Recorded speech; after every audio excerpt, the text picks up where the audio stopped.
আমরা চাই না যে এই মুহূর্তে আরেকটা শিশু ধর্ষিত হোক। যদি হয় তাহলে দায়ভার নিতে হবে প্রধানমন্ত্রীকে, আপনাকে নিতে হবে। আপনি যদি এই সিস্টেম চেঞ্জ না করেন, নতুন আইন জারি না করেন, তাহলে আমরা যারা আছি আমরা কিন্তু আপনার যে বাসভবন আছে সেটা ঘেরাও করতে বাধ্য হবে। তো আমরা বলবো এই যে স্বরাষ্ট্রমন্ত্রী যিনি এখন আমরা বলবো যে আমাদের দেশ চালাচ্ছে কে বলছে? আমরা সবাই বলে তারেক রহমান। আমি বলবো না জনাব তারেক রহমান, আপনি দেশ চালাচ্ছেন না। এই মুহূর্তে আপনাদেরকে পদত্যাগ করা উচিত।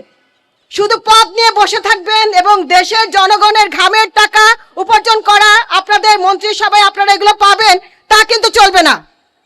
আপনাদেরকে বলছি, হুঁশিয়ার করে দিয়ে বলছি যে আইন আপনারা চালু করেছেন যে ধর্ষক যারা তাদেরকে ধরবেন, আকাশে চাঁদ দেখার মতো তাদেরকে দেখা যাবে এবং তারা আপিল করবে এবং পর্যায়ক্রমে 1 বছর লেগে যাবে। আপনারা সবাই জানেন আসিয়ার ঘটনাটা, তার আপন বোনের হাজবেন্ড বা শ্বশুর এরা যে জঘন্য কাজটা করেছিল এবং এই শিশুটি এই হসপিটালে ছিল অনেক দিন, কিন্তু তার বিচারটা কি আজ পর্যন্ত হয়েছে?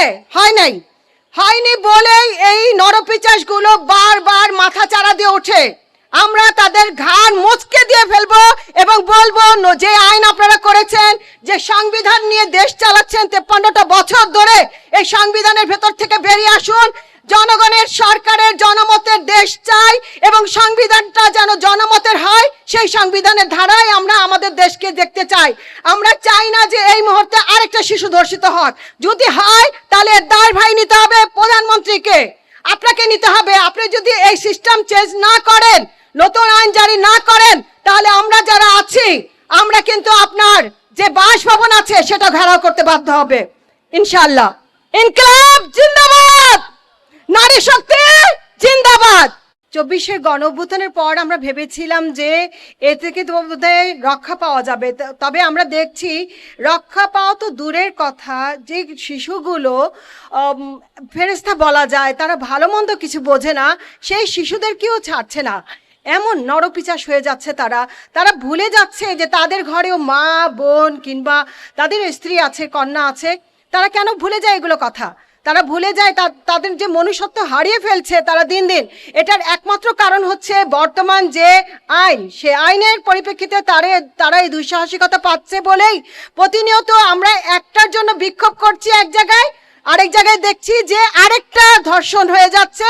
শুধু ধর্ষণ নয়, একদম মেরে ফেলা হচ্ছে, জীবন থেকে চিরতরে পৃথিবী থেকে বিদায় দেওয়া হচ্ছে।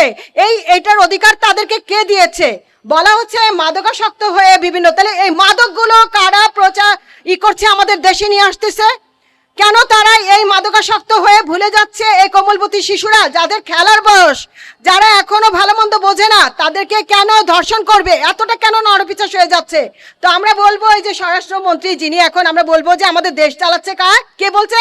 আমরা সবাই বলে তারেক রহমান। আমি বলবো না জনাব তারেক রহমান, আপনি দেশ চালাচ্ছেন না। আপনি শুধু বসে আছেন এবং বসে বসে আপনি কি চিন্তা ভাবনা করেন এটা আপনিই শুধু জানেন।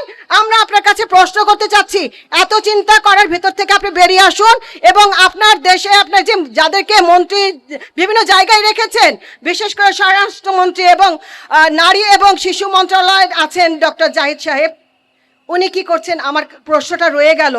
তাছাড়া হচ্ছে প্রতিমন্ত্রী পুতুল ম্যাডাম, আপনি কি করছেন? আপনাদেরকে তো আমরা বলবো যে এই মুহূর্তে আপনাদেরকে পদত্যাগ করা উচিত। শুধু পদ নিয়ে বসে থাকবেন এবং দেশের জনগণের ঘামের টাকা উপার্জন করা আপনাদের মন্ত্রিসভায় আপনারা এগুলো পাবেন, তা কিন্তু চলবে না। আপনাদেরকে বলছি, হুঁশিয়ার করে দিয়ে বলছি যে আইন আপনারা চালু করেছেন যে ধর্ষক যারা তাদেরকে ধরবেন, আকাশে চাঁদ দেখার মতো তাদেরকে দেখা যাবে এবং তারা আপিল করবে এবং পর্যায়ক্রমে 1 বছর লেগে যাবে। আপনারা সবাই জানেন আসিয়ার ঘটনাটা, তার আপন বোনের হাজবেন্ড বা শ্বশুর এরা যে জঘন্য কাজটা করেছিল এবং এই শিশুটি এই হসপিটালে ছিল অনেক দিন, কিন্তু তার বিচারটা কি আজ পর্যন্ত হয়েছে? হয়নি বলেই এই নরপিচাসগুলো বারবার মাথা চাড়া দিয়ে ওঠে। আমরা তাদের ঘাড় মুচকে দিয়ে ফেলবো এবং বলবো যে আইন আপনারা করেছেন, যে সংবিধান নিয়ে দেশ চালাচ্ছেন 53টা বছর ধরে, এই সংবিধানের ভেতর থেকে বেরিয়ে আসুন। জনগণের সরকারের জনমতের দেশ চাই এবং সংবিধানটা যেন জনমতের হয়, সেই সংবিধানের ধারায় আমরা আমাদের দেশকে দেখতে চাই। আমরা চাই না যে এই মুহূর্তে আরেকটা শিশু ধর্ষিত হোক। যদি হয় তাহলে দায়ভার নিতে হবে প্রধানমন্ত্রীকে, আপনাকে নিতে হবে। আপনি যদি এই সিস্টেম চেঞ্জ না করেন, নতুন আইন জারি না করেন, তাহলে কিন্তু আপনার যে বাসভবন আছে সেটা ঘেরাও করতে বাধ্য হবে ইনশাআল্লাহ। ইনকিলাব জিন্দাবাদ, নারী শক্তি জিন্দাবাদ। আছে যে নানান ব্যানার থেকে আসলে এই আওয়াজগুলো আসছে, এটা যেরকম একটা ভালো ব্যাপার, এটার ব্যাপার একটা অন্য ব্যাপারও আছে যে এই যে এত ব্যানারগুলো নিয়ে যখন আমরা এই একই কথা বলছি, সেই জায়গা থেকে আমার মনে হয় যে একটা ব্যানার থেকে যদি আমরা সবাই মিলে আওয়াজ দিতে পারতাম এই বিচ্ছিন্নভাবে না বলে, সেটা আমাদের জন্য আরেকটু ফলপ্রসূ হতো এবং সেটা হয়তো সরকারের প্রতি আমরা যে চাপটা সৃষ্টি করতে চাই সেটাতে হয়তো আরও অনেক আমরা বিচারিক প্রক্রিয়া এবং এই ধরনের অপরাধ সংগঠিত হওয়ার ক্ষেত্রে আমাদের যে একত্রিত যে একটা অংশগ্রহণ এবং আমাদের যে একটা ভয়েস, এইটা একসাথে উচ্চারিত হলে সেটা অনেক জোরে শোনা যায় এবং দূর পর্যন্ত যায়। আজকের এই আয়োজনের ধর্ষণ বিরোধী নাগরিক নেটওয়ার্ক, এই প্ল্যাটফর্মটার উদ্দেশ্য হচ্ছে এটি ধর্ষণ এবং নিপীড়নের বিরুদ্ধে, নারী নিপীড়ন আমি বলবো না, কারণ নারীর সাথে সাথে আমরা দেখছি আসলে নিপীড়নটা নারীদের মধ্যে আর নাই, নিপীড়নটা শিশু পর্যন্ত চলে গেছে এবং আমরা জানি যে শিশুর কোনো লিঙ্গ হয় না। এবং আমরা দেখছি যে রামিসার জন্য কথা বলতে এসছি, আপনারা দেখছেন ব্যানারে রামিসার কথা, কিন্তু রামিসার পরে আরও 2টা নিপীড়নের ঘটনা এবং তার মধ্যে একজন মাদ্রাসার ছাত্র আবদুল্লাহর ঘটনা আমরা জানি, তাকে হত্যাকাণ্ডের শিকার হতে হয়েছে এবং এই রেপের মধ্যে পড়তে হয়েছে। এবং আরেকজন চট্টগ্রামে আপনারা খুব ভালো করেই জানেন, ফারিয়া, 4 বছরের একটা শিশু, ধর্ষণের ঘটনা গতকালকে আমরা দেখেছি। তো এই যে রামিসা পর্যন্ত তো আমরা আসলে ভেবেছিলাম যে শেষ হয়ে যাবে, কিন্তু আমরা দেখলাম যে না, রামিসা পর্যন্ত আসলে শেষ না, এখানে আরও আমাদের নাম গুনতে হচ্ছে। সুতরাং এই জায়গায় আমাদের মনে হয় যে এটা আসলে আমরা যারা রাজনীতি করি, আমরা সব কিছু, আমাদের একটা প্রবণতা আছে সব কিছু রাজনৈতিকভাবে ডিল করার, কিন্তু দেখেন সমস্যাটা তো আসলে রাজনৈতিক না।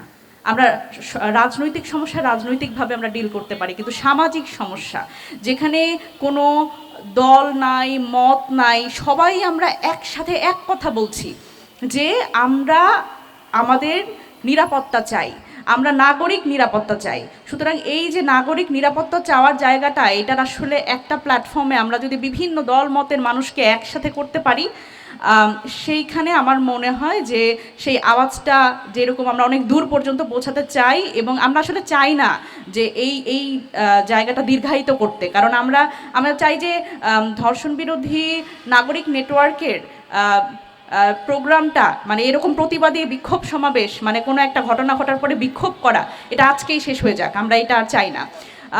তো এই জায়গাতে আমি বলতে চাই যে এই ধর্ষণ বিরোধী নাগরিক নেটওয়ার্কটা যেহেতু একটা সামাজিক প্ল্যাটফর্ম, আমরা বিভিন্ন রাজনৈতিক দল হতে পারি, বিভিন্ন সামাজিক সংগঠনের হতে পারি, কিন্তু আমরা একসাথে এসে জানেও আমাদের এই সামাজিক সমস্যাগুলো নিয়ে কথা বলতে পারি, এই জায়গাতে আমরা যাতে আসতে পারি, সেই কারণেই এই ধর্ষণ বিরোধী নাগরিক নেটওয়ার্কটা তৈরি করা।